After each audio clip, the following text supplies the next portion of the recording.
And that's when you start thinking about, fuck, like I'm about to win the biggest race. Honestly, if I didn't have sport in my life or racing, I don't know where I'd be. Every time you win, you're just relieved. Yeah. You're honestly just relieved. Like, Dave Reynolds, welcome to the pod, mate. Thanks for taking the time. I know it's a circus out here, as you said. It's a busy place. Big circus, isn't it? But thanks for having me, man. I appreciate it. Yeah. What's going on? Why, tell the viewers why you're down in Sydney. What's happening this week? So this is the start of our championship, our 2026 Supercars championship, and the first race, because of government contractions, is that the right word? It has to be done in New South Wales. So before it was here, we used to go to a place called Newcastle and do the street race there. And obviously the Newcastle street race fell over, so then they put us on at Bathurst for a race, one race or two, I can't remember. And now they've decided to put us here. So it's just the start of our championship. We do three races over 3 days, 2 of them at night, Friday night, Saturday night, and 1 race on Sunday. Friday night being a shorter race, and the longer race is Saturday, Sunday. So yeah, this is where it all kicks off. Yeah. How long does the championship go for? The championship this year is 14 rounds, 13 rounds, 14 rounds. I should know this. No, you just got to get in the race. Yeah. But so in COVID, I think they went down to 10 rounds, and then they're trying to add rounds in. So we've always done like 12 or 13, 14 rounds. One year we did 16. That was 2018. That was the most rounds we've ever done. But sort of a round or a weekend can be 3 races, can be 4 races. Like at the Grand Prix, we do 4 races, but it can be 1 race. Like Bathurst is 1 single race, or the Talon Bend 500 is 1 single race. So, but then they're the enduro races where you have another driver come along. So the sport's always changing, always different. The formats are always different. The types of rules can be different. The types of tyres can be different, and so that changes a lot. So not one weekend it's the same set of problems. Well, it's the same set of problems you try to overcome, but they're always different problems. Yeah. You know what I mean? Yeah.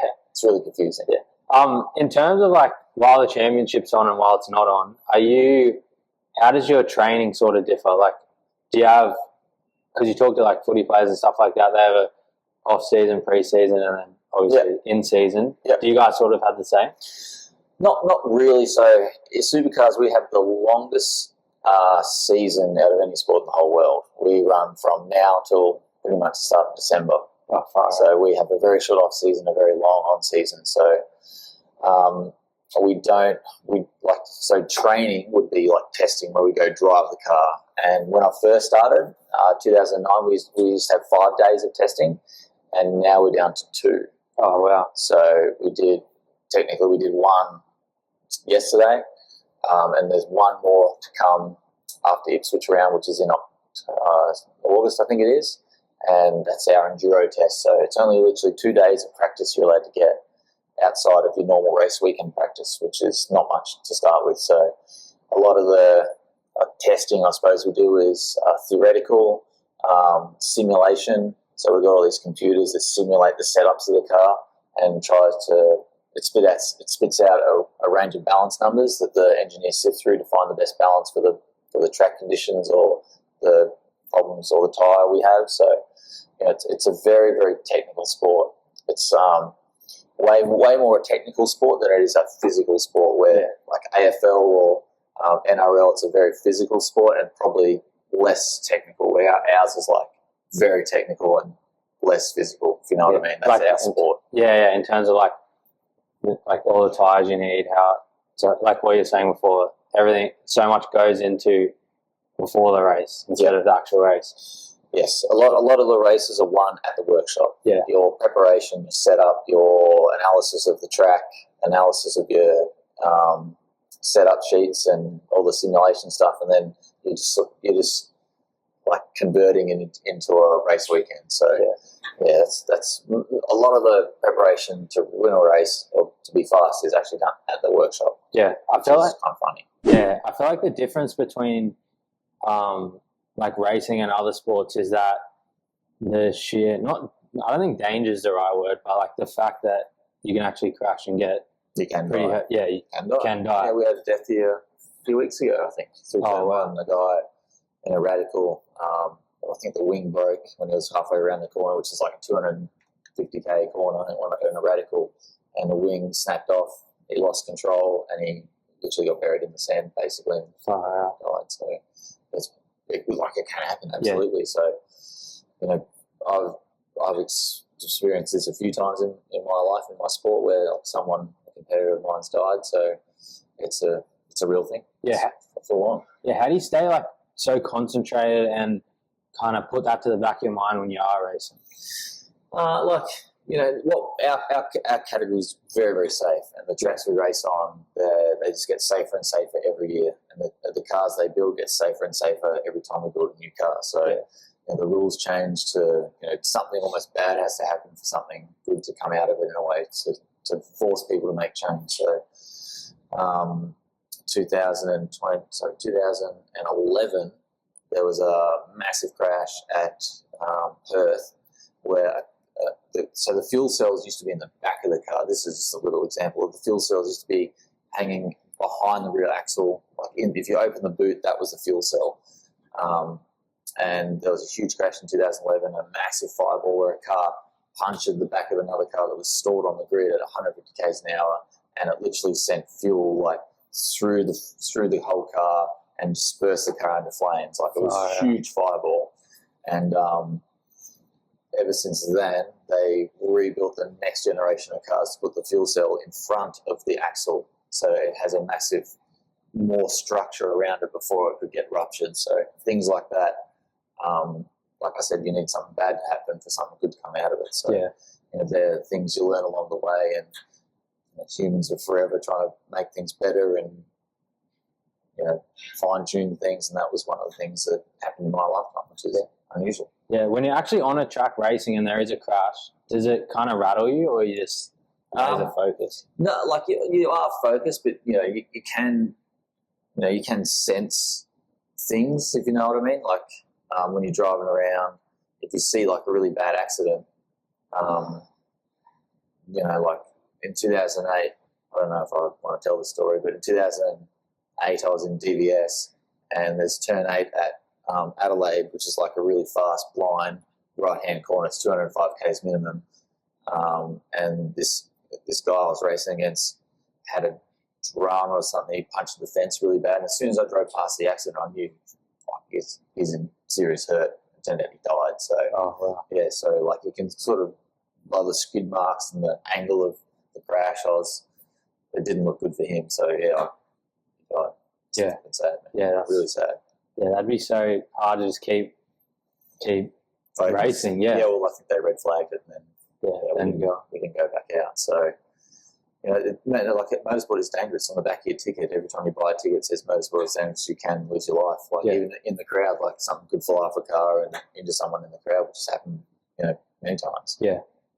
You've been racing. You've been around for a while now. Yep. How do you? No, I don't mean that. You're experienced, mate. I'm experienced. Yeah.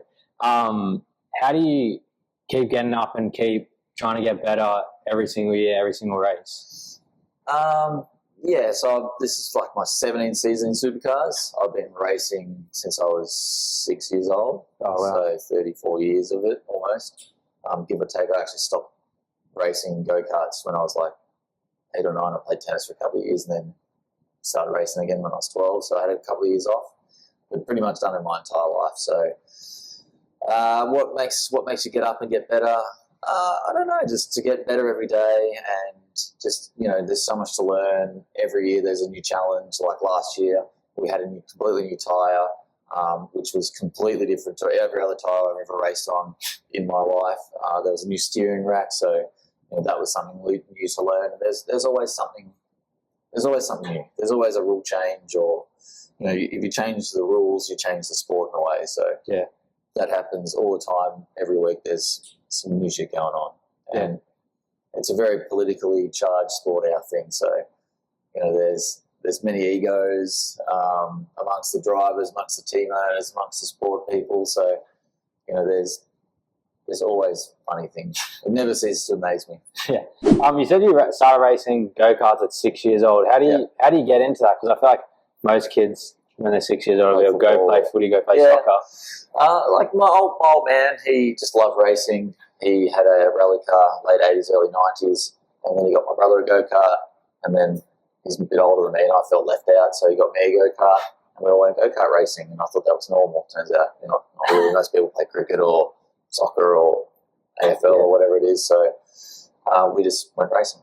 And that's how, if it wasn't for my dad, I wouldn't be sitting here today. I don't know where I'd be in life, but I have him to thank. Yeah, I feel like that's a good age start as well, because when you're 6, you're not really thinking about like, you just want to go fast. Yeah, you just want to go fast. Yeah, so you just want to go fast, and it's like go-kart is like the most fun you could ever have, and I just loved it, and it was just such a cool feeling, and it still is today. Like if you race a go-kart, it's probably one of the most like exhilarating things, the most rawest experience of motor racing. It's rough, it's hard, and it feels like you're going a million miles an hour because you're so low to the ground. So when you're 6, 7 years old at the time, there was nothing. Going to school was just such a drag, and I couldn't wait to go race my kart on the weekend. Yeah. Is there more, like, is there actual, back then compared to now, is there more competitions and stuff like that for kids?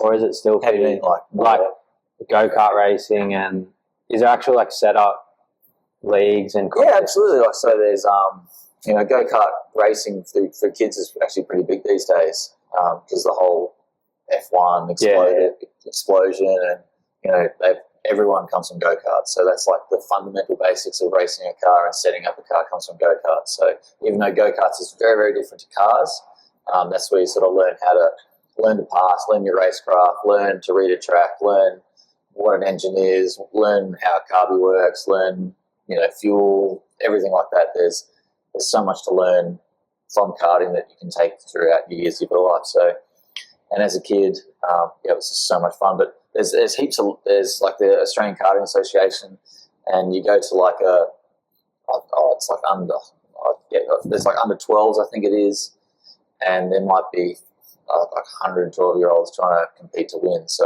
it's actually quite a big thing, and it's a very expensive sport. So a lot of parents are spending a lot of money to do go-karts, and I suppose it can be good, because honestly, if I didn't have sport in my life or racing, I don't know where I'd be. I don't know where my life would have gone, what I would have focused on. I have no idea.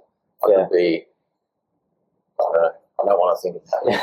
You know what I mean? Yeah, that's fair enough. Yeah. Do you have kids now? I do, yeah. Do they go-kart?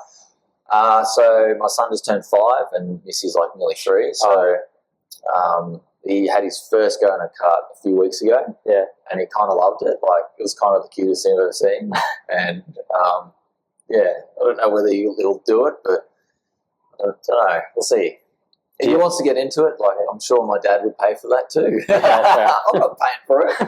Is it expensive? It would be expensive. It's so expensive. You hear of like kids spending like $100,000 a year on go-karting. Yeah, I know, it's crazy.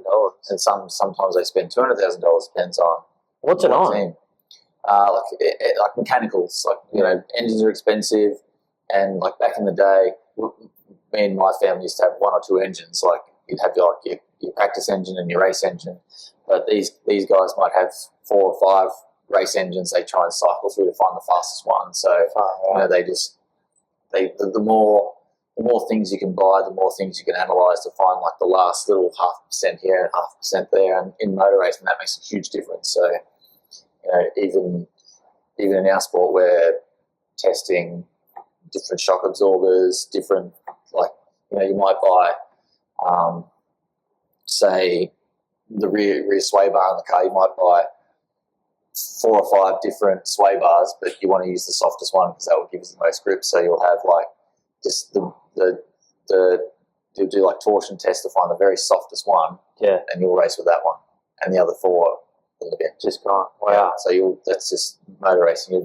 You're fine tuning everything to its nth degree. Yeah, it seems like so much more technical than people think. Like, it's so technical. Yeah, when you watch it, I feel like obviously it's just, you think like, it's who can go the fastest. He's a good driver. It's like, nah, dude, you got no idea. It's like a horse race. Yeah. It's like, do you bet on the horse or you bet on the jockey?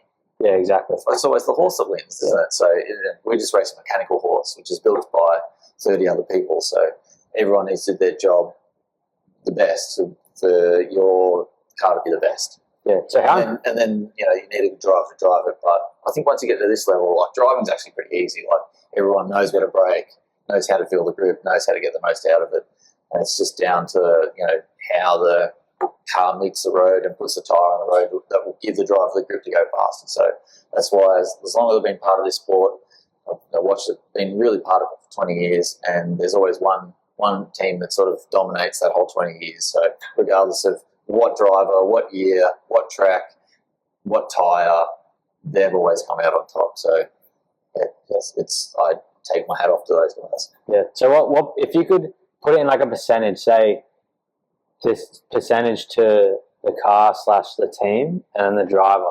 How much? Yeah.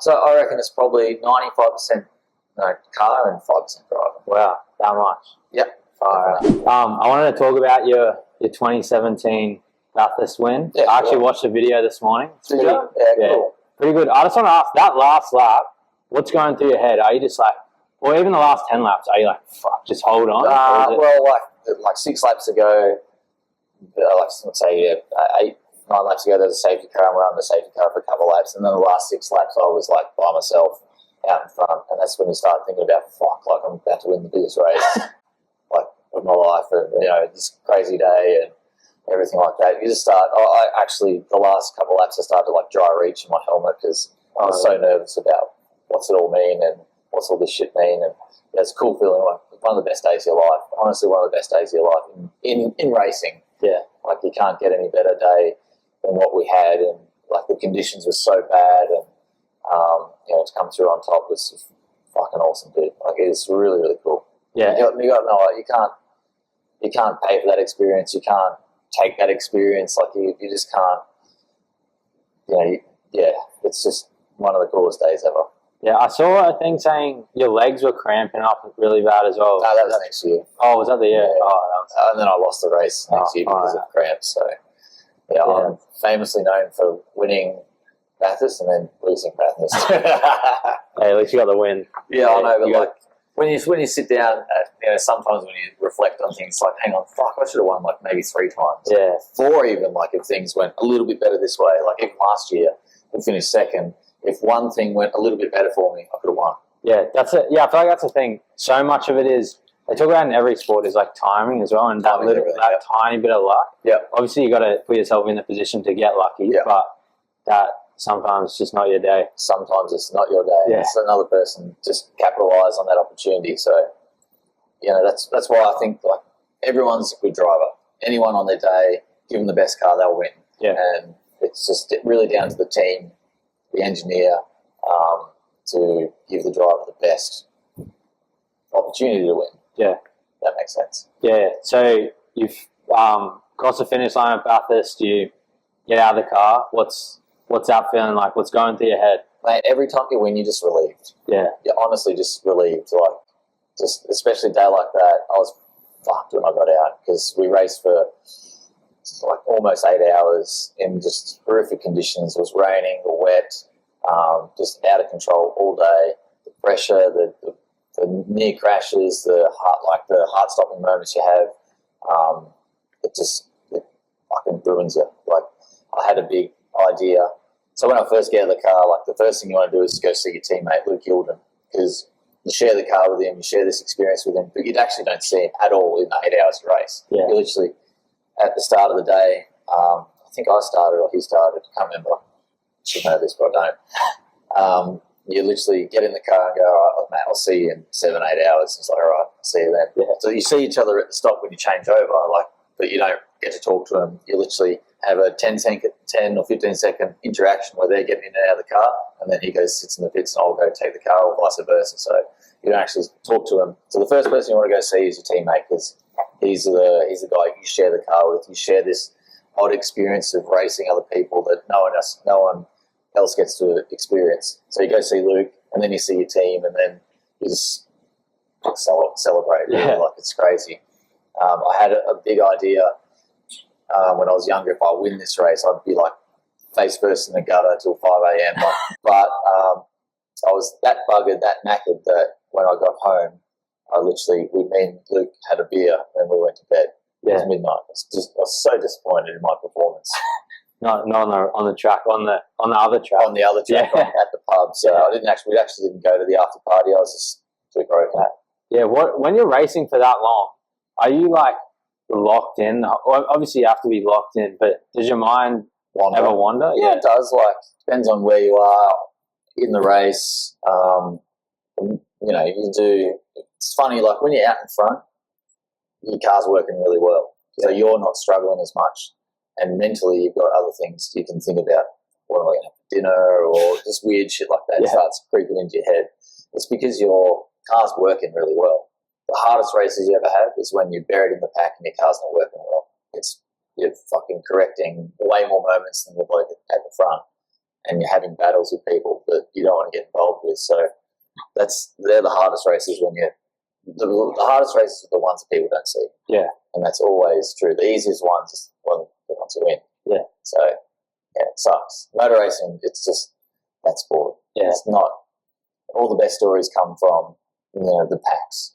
The winner always has a good story, but all the ones that raced in the pack and actually had decent battles, they're the ones you never hear of. Yeah. Can you feel as soon as, like, say, first however many laps that, oh, my car's, I'm on today? Or? Yeah, definitely. Yeah, within a few corners, you're like, my thing's actually making grip. I think I might be all right today. Yeah, definitely. Even sometimes straight out of the pits, just the response to the wheel, warming up your car, like, feels like there's grip there today. Or some days you go out of the gate and warming up your tyres, like, fuck, this thing's not turned on at all. This is going to be a struggle. So, yeah, it's just racing. Have you ever had one of those days where it feels like shit, but you just pull it off somehow? Or it's just hard because it's got to be on. Like, sometimes you might drive out of pit lane and then there's like no grip and you have to wait like 3 or 4 laps for the grip to come to you. You know what I mean? Yeah. Before the tyres start to get to temperature and start making grip. So, and then it might be better.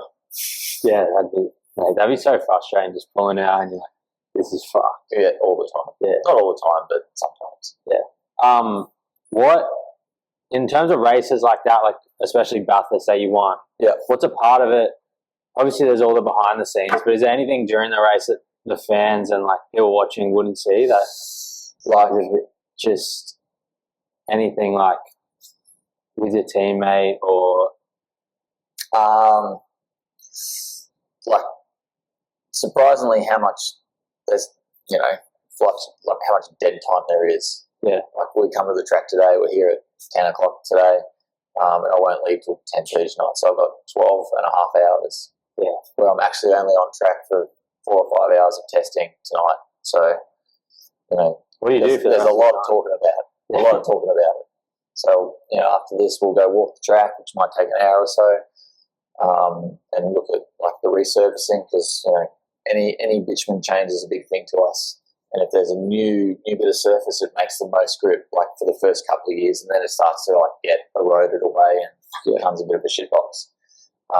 So you're sort of looking at all the aspects of the track, and that might take an hour and a half maybe. Then we'll have debrief or pre-brief, and we'll talk about where the car setup is, what we're going to try and achieve in this test, the plan, the rundown, everything. So there's a lot of talking about it before you actually do it. So there's a lot of planning involved, and there's a lot of jokes because it's heavily male-dominated sport. Yeah.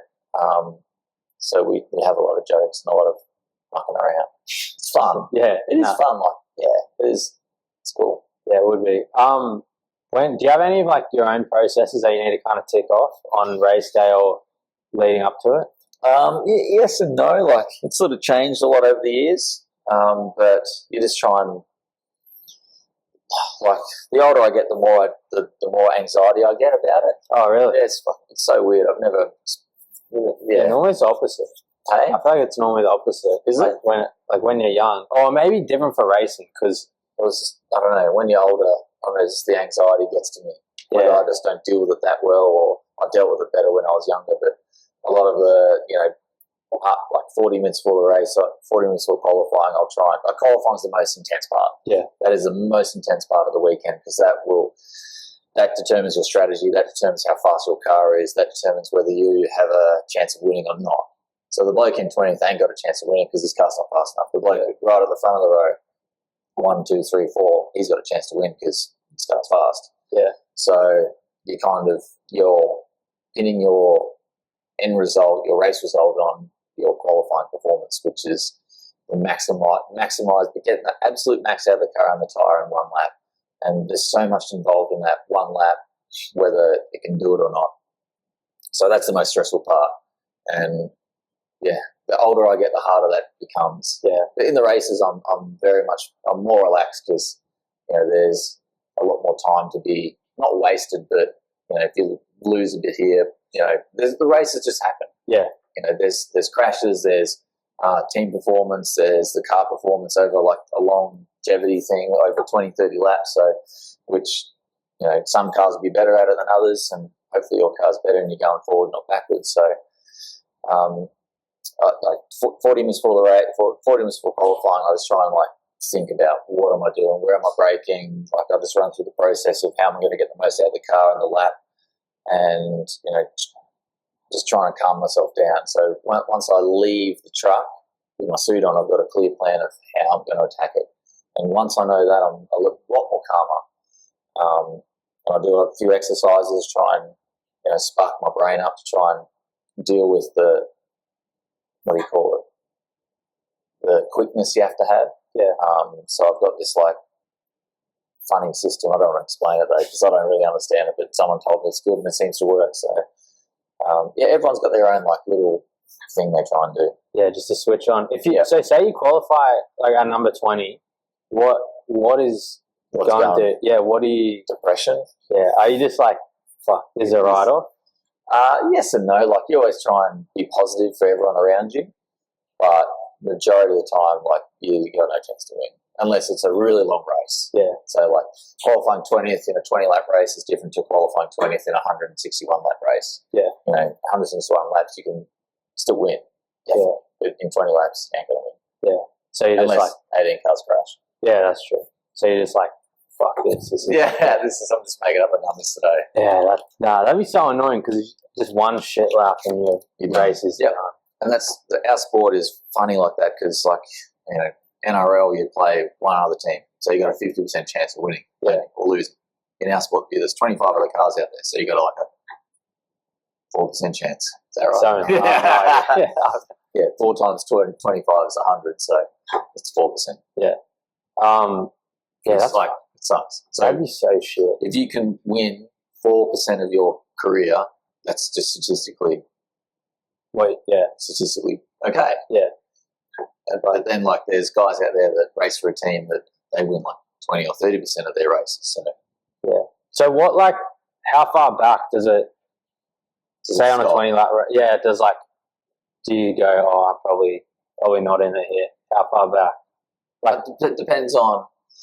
Honestly, it depends on your own speed of the car. You can qualify 20th with the fastest car. You might have stuffed something up, made a mistake, got the sequence wrong, missed your lap, whatever. So there are circumstances where if you start 20th, you got the fastest car, you can still potentially win. Depends on how many laps there are. Yeah. That's always going against you if it's short race. It's 20 laps, you got the fastest car, you ain't going to win in 20 laps, I can tell you. Yeah. I've never seen that before, but if it was 50, 60, 70 laps, you got a chance, maybe. Yeah. And then it's diminishing returns. So, if you start in the front row, first or second, you've got a chance. And then diminishing returns will get worse and worse and worse. So, the further you go back, the less chance you got. Yes. If you start first, is it almost especially for a 20 lap race, is it this is my race to lose? 100%. Yep. Yeah. You're starting on the front row. It's you qualified there. You deserve to be there. You've got the fastest car. It's either you're going to win it or you're going to lose it. Yeah. Say you're doing a race and for example your Bathurst race and you're in first. I know there was a crash on that last lap as well in the video.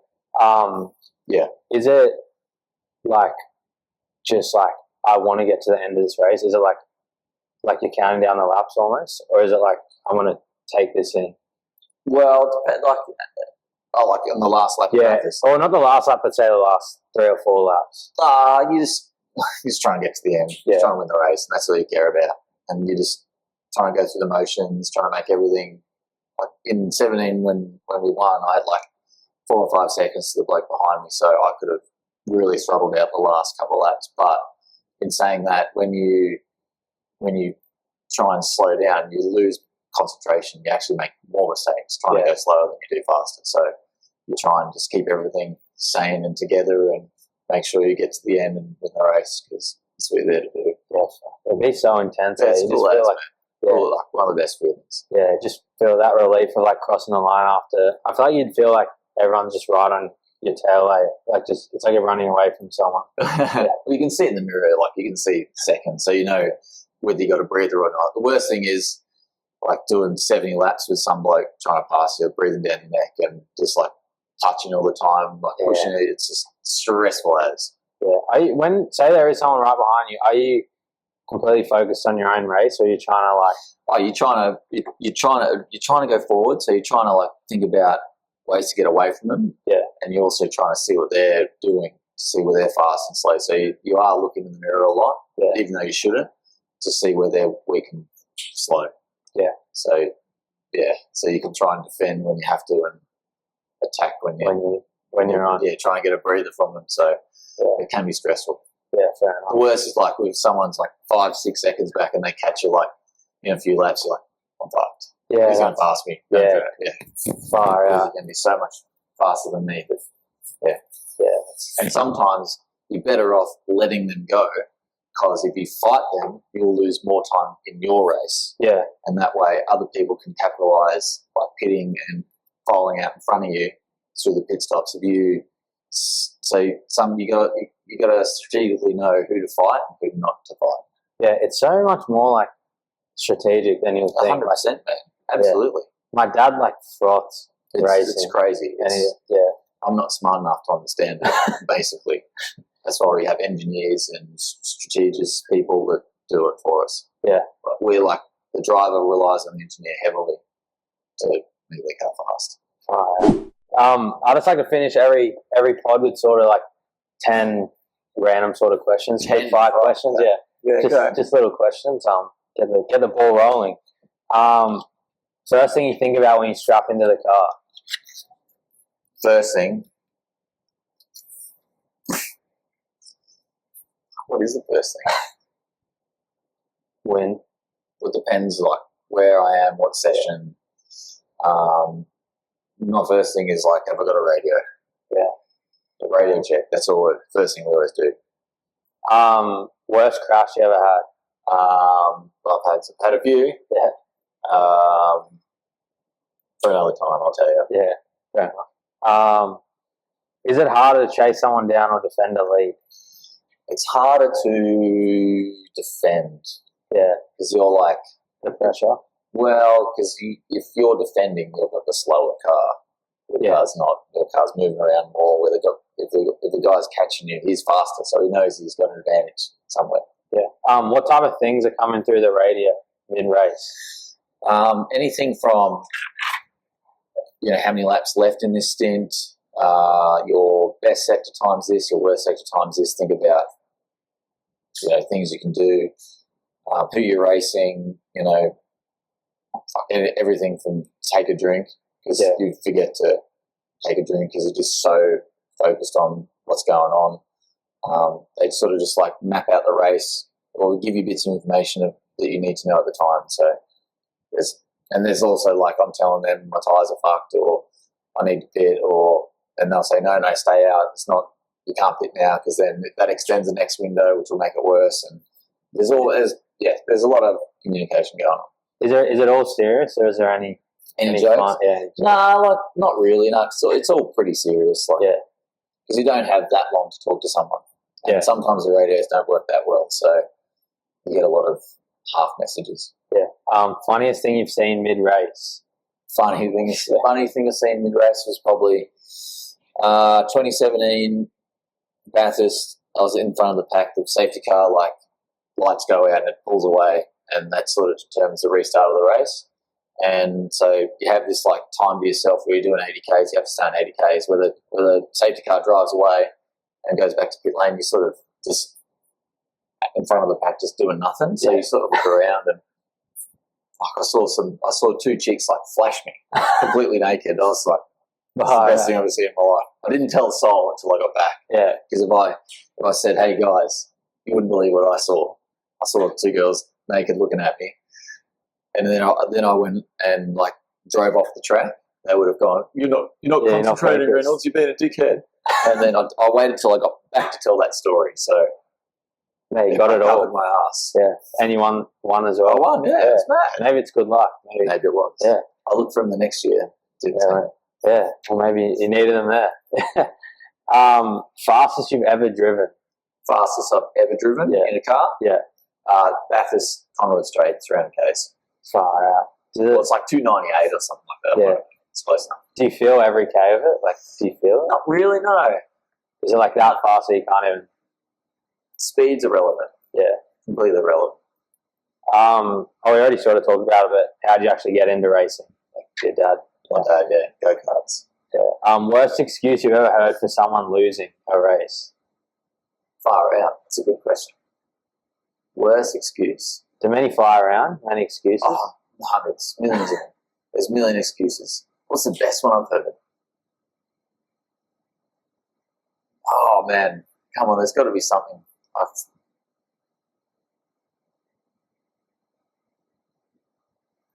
Oh, man, you got me. Honestly, I can't think of one. Not even one. What types of stuff? Like, what types of things fly around? Oh, there's... I'm trying to think. They're always blaming the car, the engine, my tyres, like bad pit stop. Like, oh, we would have won, but we had a bad pit stop. But then you go check the timing, they had not a bad pit stop. Yeah. They're just trying to say something. There's a lot of that shit going on all the time, constantly. Is it like fully serious, or is it like, oh, this not serious? Or yeah, they're like, so some people are so egotistical they have to have a reason why they didn't win, and it could be completely fabricated and made up. That makes them feel better as a person that they had something to blame. Yeah. That makes sense? Yeah. No, that makes sense. What are you thinking about during a race? I want to say it's a 161 lap race. Like the 50th lap compared to the 150th lap. It's the same shit. Exactly the same. Yeah. Just brake here, do this, just keep the process identical. Yeah, fair enough. There's no difference. It's always the same. Hardest driver you've ever raced? Or like hardest driver. And there's been a few of them. Like most like competitive driver. Man, there's so many of them. Garth-Tander was always up there. Just a prick. Just a prick to pass, and just he was very good though. He was so good. Do you ever like when you're driving past any looks or anything? If you pass someone, like you give them the finger all the time. Yeah, that's elite. Yeah, always. Or you wave at them, or they wave at you. It's funny. Yeah. Like that little shit like happens all the time. Tander was like he was a hardcore racer dude. Yeah. Just fought stupidly when he didn't have to, and just he was unreal at it. I feel like it feels so good to flip someone off as you're going past, but getting it done to you, blowing up. Yeah, I know. Yeah, stuff. There's been some funny stuff like James Moffat, son of Alan. Yeah. James was racing supercars, and I think he was in the Jim Beam car. I was in the Bollo car, and this is like 2012. I put him a lap down, and this is here at Eastern Creek at Turn 8, and then he just drilled me, like pushed me off the track. And I went up to him after the race. Dude, what was that about? He goes, yeah, sorry, man, I just fucked it up. I was like, man, shit, like could have ruined my day. Yeah, that could have gone bad. Yeah. If you go, stuff like that happens all the time. Yeah. No, I feel like it's good because you got that. You're going so fast. Does everyone? You are going fast, but you're not really going that fast. It's all relative. Like when you drive down the highway, you do 110 k's an hour. It's fast. Yeah. But it doesn't feel fast after a while, does it? Yeah, that's true. It only feels fast relative to everyone else around you. Everyone else is doing the same speed. But if a car passes you doing 130, you'd be like, that dude's fine. Yeah. It's the same in our sport. Yeah. So it doesn't feel like you're actually like obviously you're going fast, but it doesn't feel like you're out of control. No, not at all. Sometimes you are. Don't get me wrong. Yeah. When you're like pushing to the absolute maximum in qualifying and something goes wrong or something, you have a slide, that's when you notice it. But in racing, you have way less crashes because you're not pushing to that level. You're trying to conserve everything. So you're not qualifying. You're trying to drive at 100%, 101%, 99%. In the races, you're sort of operating at like 90%. Yeah. So you're not having big moments. Just pulling back when you need it or going when you need well, you can drive at 100%, but your tyres won't last that long. So you've got to know when to do it. But you can race comfortably over a distance of 90%. Yeah. And just one question to finish us off. You can race in one car for the rest of your career. What car? What car would it be? Yeah. Based on everything I've raced on? Yeah. Okay. Or just any car. Any car. Yeah. So there's two that come to mind. One would be the ZB Commodore I had in 2018. That was one of the best cars I've driven. And at the end of 2018, it was flying, like so fast. We had all this funky twin spring, triple spring stuff in it, which is just a nightmare to set up. But once it got in the window, man, we were fast, like so fast. And the harder you drove it, the faster you went, which, Supercars doesn't operate like that. And the other car would be, so that car was a amalgamation of, or like an evolution of car over 2 years of, every weekend we were building new parts for it, building new parts for it, until it got to a point where it was like awesome. Then the rules changed the next year and we couldn't run that style of car, so that kind of stuffed us. And the other car would be the 997 Gen 1 Carrera Cup car from 2006, 7, 8, and that was cool. Really cool. Yeah, just fun. Just always moving around, always sliding. The noise, the feeling, just everything about it was sick. Yeah, I had the pleasure of driving one a few years ago, probably 5 years ago now, and they were like an old cup car.